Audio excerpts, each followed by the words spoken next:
The global economic balance continues to shift, and it's happening faster than a lot of people might realize. BRICS, an alliance of emerging economies, is expanding, and right now is hosting over 20 world leaders in Russia for the 2024 summit, with an ambitious goal of trying to dethrone the US dollar and illustrate that there is an alternative world order potentially. So in this video, I break down what is the BRICS, why this summit matters, and what we can hopefully expect from it. This is The Global Gambit. Welcome back to the channel. My name is Piotr and this is The Global Gambit, a show that looks at the relationship of geopolitics to economics and tries to make sense of this ever-changing world. Right now is the 16th BRICS Summit, and it's very important for both the group and the economy. Hosted by Russia in the city of Kazan, it marks a critical step in a collective effort to reshape the world's financial systems and challenge what those countries perceive as the dominance of Western institutions. While the concept of BRICS has been around since 2006, the 2024 summit is certainly different. Not only is it the largest BRICS meeting in history, it's also happening against the backdrop of unprecedented geopolitical instability, rising tensions, and ongoing conflict. But what exactly is the BRICS, and why does this summit matter? So first, a little bit of context. BRICS stands for Brazil, Russia, India, China, and South Africa, a group of major emerging economies that were first convened in 2009.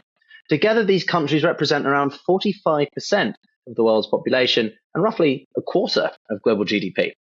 Their collective influence is undeniable. In fact, BRICS member countries contribute over 35% of the world's total economic output. Initially, BRICS was formed as a counterbalance to the Western-led, specifically US-led order, for offering a platform for developing nations, particularly to promote their interests outside of the institutions dominated by the US and Europe.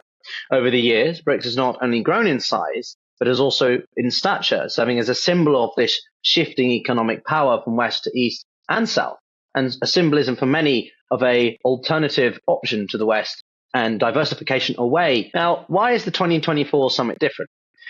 This BRICS summit stands out for a few reasons. Firstly, it's the first time the group has met since a significant expansion.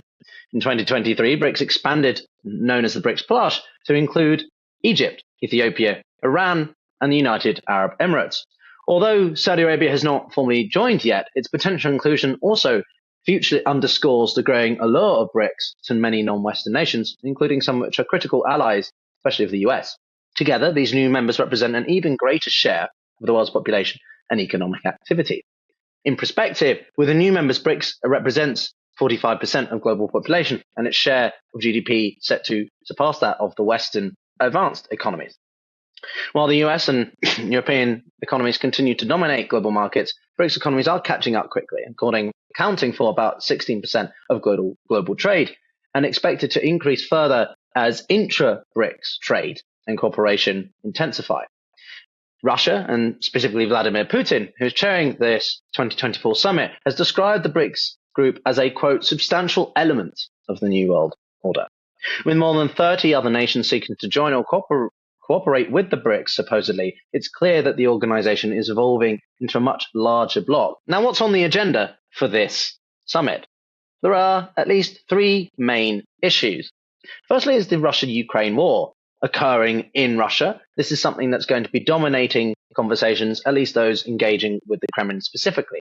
Whilst Brazil and China are pushing for a joint 6-point peace proposal, Russia shows little sign of making those concessions. The ongoing conflict has led to a vast array of sanctions on Russia and isolating it very much from the West. But Russia is illustrating through this BRICS summit that it very much does have friends and partners across the globe.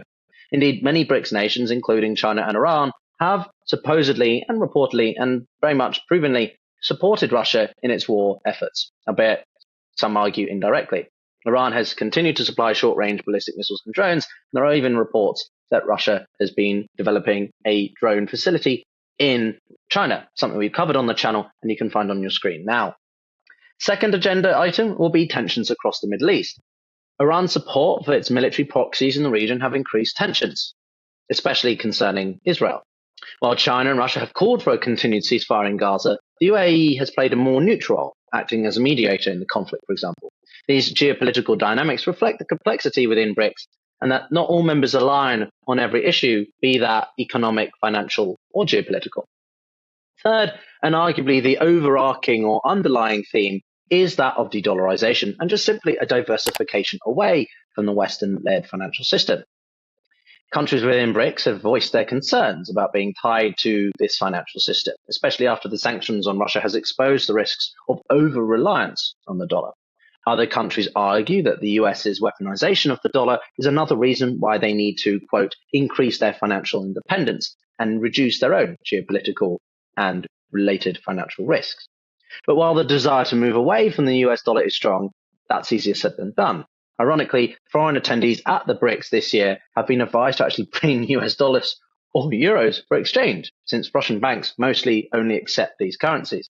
Indeed, MasterCard and Visa have stopped operations in Russia following the invasion in February of 2022, so payments through those cards aren't possible. Though China's UnionPay card, for example, is an option, it comes with a fair amount of restriction.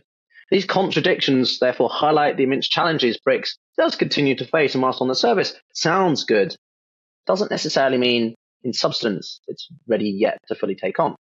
On this point, is the West, or specifically the US, really worried about BRICS? Well, despite the ambitious goals set by the BRICS, particularly around the de-dollarization establishment of the financial systems, the US remains cautiously observant, but not necessarily concerned, at least for now. One reason is the entrenched dominance of the dollar. Despite efforts, the dollar does still account for about 58 to 60% of global foreign exchange reserves and is the preferred currency for most forms of international trade, making it difficult for any emerging bloc, including BRICS, to really displace this influence overnight. The euro accounts for around 20%, and then the yen and the pound making up another 5 or so percent respectively, meaning that 90% of foreign exchange reserves are within Western-aligned countries. Another factor is obviously the internal challenges of BRICS. The US sees the deep-rooted differences and rivalries among BRICS members, particularly between India and China, such as their border clashes in 2020, as obstacles to the group's ability to function as a unified bloc. Geopolitical tensions between these players continue to hinder the potential cooperation on key political and economic initiatives, including the rather audacious map China produced in August of 23, where it claimed almost territory of every surrounding member, including that of Russia. Additionally, analysts in the US note that while BRICS is expanding and gaining influence, its diverse membership makes it hard for the group to adopt cohesive policies. Nations like Brazil, South Africa, and India do maintain decent relations with the US, and India particularly being an intrinsic partner to US's interests in South Asia and the Indo-Pacific, such as through the Quad, and therefore it shows that the BRICS have quite a few competing array of interests. But that being said, the US can't and shouldn't dismiss BRICS entirely. Washington has been monitoring the group's developments closely, particularly its growing influence in the global South nations and its attempt to create alternative financial structures within them, such as the New Development Bank. Certainly, the US is taking measures to ensure that it can stay on the good side of partners which don't necessarily want to put all their eggs in one basket. And so, does the 2024 summit really matter? Absolutely.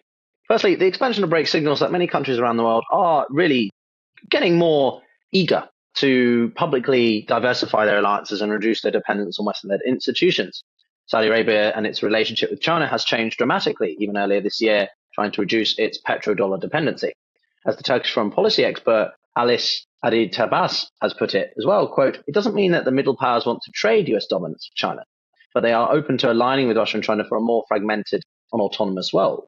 Moreover, the presence of over 20 world leaders at this summit, including those from the UN, such as Secretary Guterres, and traditionally neutral countries like the Arab Emirates, indicate that BRICS is becoming more than just an economic alliance. It is a political force leveraging its own clout and influence in areas of global governance. Nevertheless, the group's willingness to confront these challenges head-on is what makes this summit quite so interesting. Whether or not they can lead to physical, tangible products remains to be seen. And if you enjoyed this analysis, then you can look out for a review of the summit in the following few days, as well as some analysis from some fellow creators and economists. The 2024 BRICS Summit is not just a meeting of the world leaders, it's a reflection of this increasingly fragmented, disrupted world system, and that we really are in unprecedented times. Whether or not you believe that means we're in a multipolar world, or still a largely dominated US unipolar one, is up for debate. But as always, I encourage you to subscribe and keep a lookout for similar content on the channel, be that from me or the various guests from all over the place, all over the world, and all over perspectives that we cover. As always, I wish you peace of mind. See you next time. Take care.